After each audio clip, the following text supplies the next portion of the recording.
Hello everyone, friends, this is the affair that shattered US Part 3, have a nice day and enjoy for watching.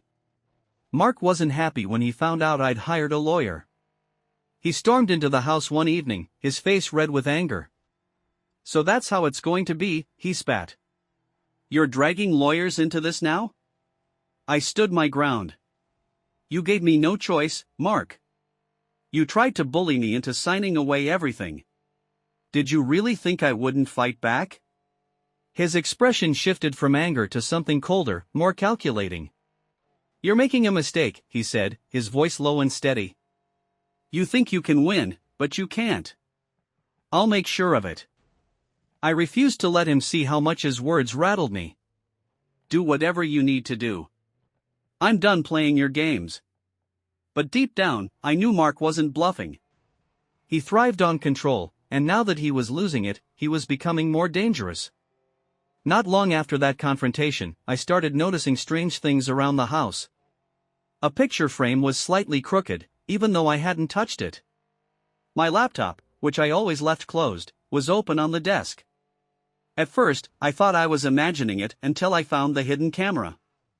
I was cleaning the living room when I noticed something odd about the smoke detector. It looked newer than the others, with a tiny, almost imperceptible lens in the center. My stomach turned as I realized what it was. Mark had been spying on me. I immediately called Rachel, my lawyer. You need to document everything, she said firmly. Take photos, make notes, and bring it to me. This is a serious invasion of privacy. I followed her advice, carefully removing the camera and storing it as evidence. But the discovery left me shaken. How long had Mark been watching me? And what else had he done that I didn't know about? A few days later, I ran into Erica at the grocery store. It was the first time I'd seen her since our conversation at the coffee shop. She looked nervous, like she wanted to disappear as soon as she saw me.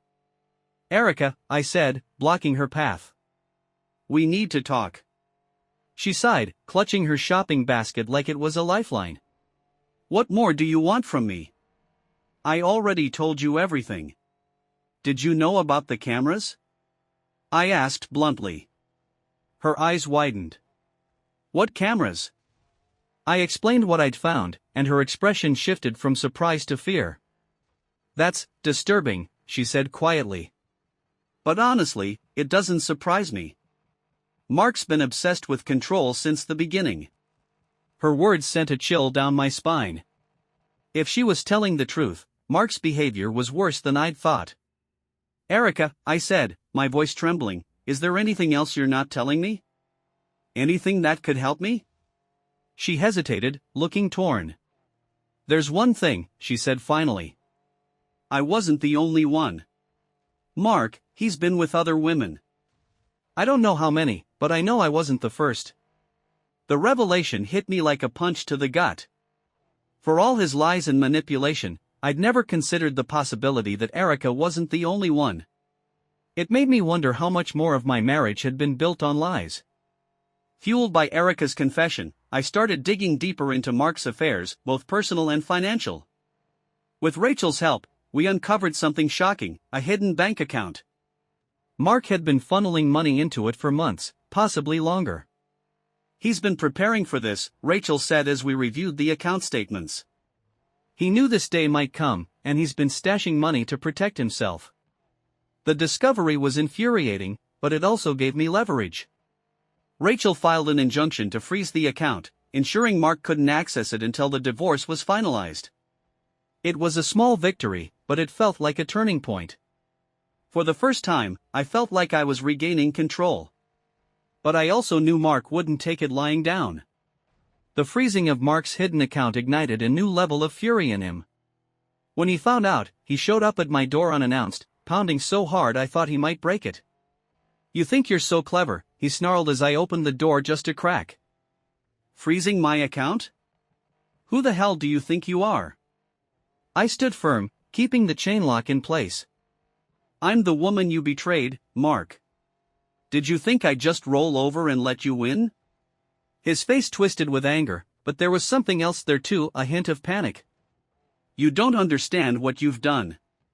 That money was for something important. Like more affairs?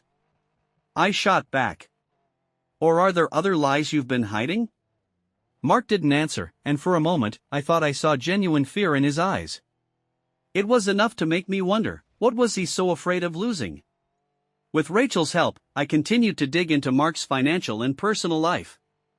What we uncovered was a web of deception more intricate than I could have imagined. Mark had been juggling multiple affairs, each woman convinced she was special to him.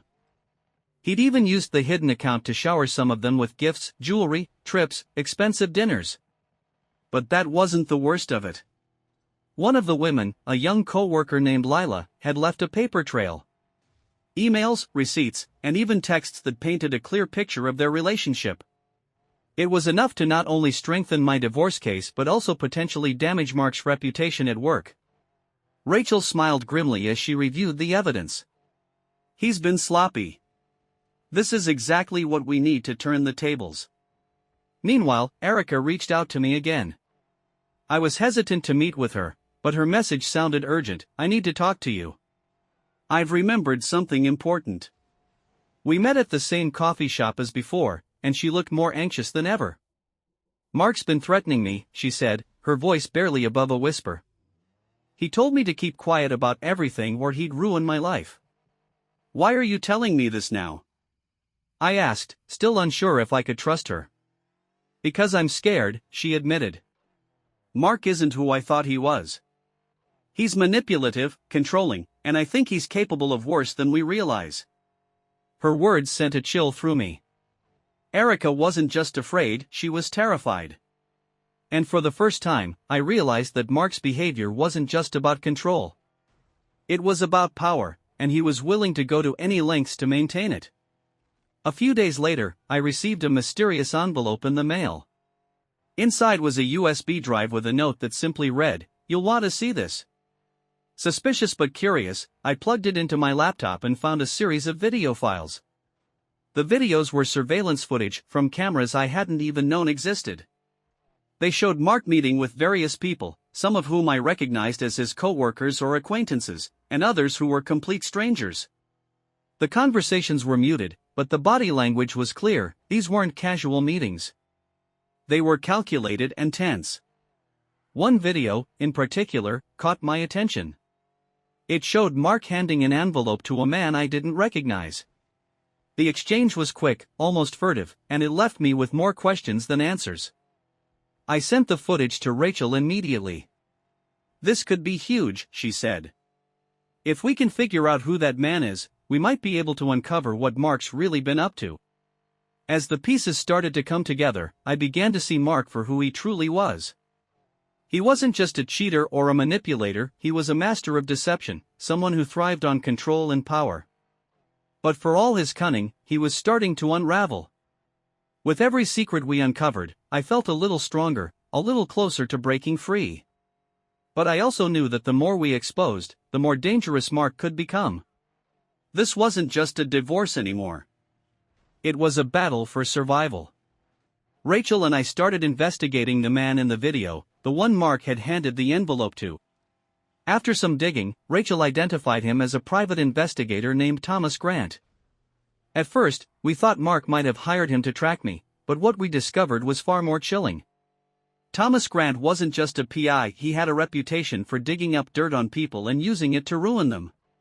His clients often hired him to blackmail rivals, sabotage relationships, or even manipulate legal outcomes. Mark's been playing a much bigger game than we thought, Rachel said as we reviewed Grant's history. This isn't just about the divorce.